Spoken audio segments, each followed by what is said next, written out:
abene gihugu mumenye ko bazi ubwenge na cyane cyane ko bafise bwa bwenge buva ku Mana.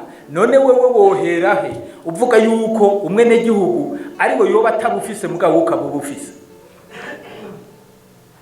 Urashobora kumurusha burya sinubwenge ibintu wize mu ishuri ubumenyi, ushaka kumurusha umumenyi mugabo ntumurusha ubwenge, kuko ubwenge buva ku Mana, ubumenyi ntibuva ku Mana. Oya, ubumenyi ni mu bitabo, mugabo ubwenge buva ku Mana.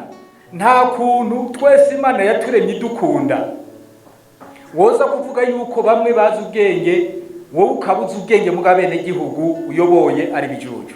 Icyo rero ndabasavye iki kintu muze mucirinda, kuko hariho bamwe banashavura bakanibwira bene gihugu mwebwe muri bijuju cyangwa bashaka kubiratako. Yemwe harya umwene gihugu arakumviriza akihorera, ariko akabibwira nk'ubundi abona yomwumva aturiya muntu aratwiratako uriya muntu. Aha rero mu bantu b'indongozi mumenye ko ico nikindi kiyongera ko kumenya guha agaciro abene gihugu abo murongoye, kumenya guha agaciro abo murongoye.